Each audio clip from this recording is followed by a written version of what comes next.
Oromo waan jedhu ilkaan baay'inni haqqeen dhoobbu jedha. Arsiin si komandoo guutuun asitti argamuun shartii.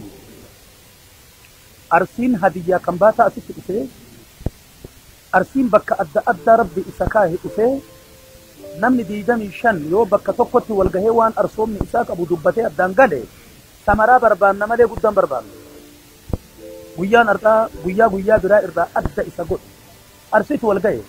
Arsii tahee wal hin geenne arsooma ofiillee qabatee arsiillee tahee ka wal gahe. Guyyaa akkasii. Arsii jechuun maqaan ilmaan si komandooti. Ilmaan arsee. Arsoomni ammoo midhaagumaa fi badhaadhina rabbi isaa kenne. Ilmi namaa qotachuun wanni duubatti hafe bocachuun barachuun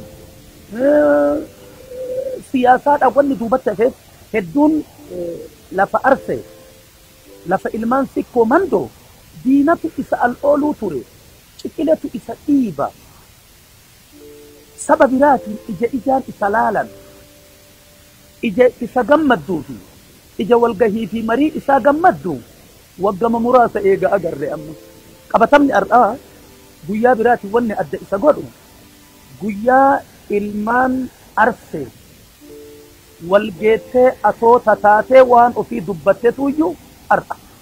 Duraan teessuma ambaa guuttee galti waan ofiin dubbattu. Yoo waan ofii dubbattu innillee of hin beeku of wallaalchisanii shilla of godha. Ambillee lash isa godha. Si galaa jiraami? Shillaan afaan ambaatiif eeggadhee bara. Ambaan atoota haasayaa jecha ofii yoo waa keessa buuse xiqqoo beeytotii biratti waa fokkifti. Shillaan warraa sun lashii kenna kana. Hirriin cicciisan haala isaa duuba aansan ija laaftuudhaan laaluu turan. Achirraa baratee innillee of hin beekuumi waan ambi isaan jettu ofiin jechuufi akka ambi isa laaltutti of laaluu ture. Uffataan fooyya'uu dhabee dubbataan fooyya'uu dhabee of tahee dhaabachuu ture amma reefu of tahee dhaabachuutti bayaa jira ilmaan arsee. Arsoomni qorsooma jechuun isa sana.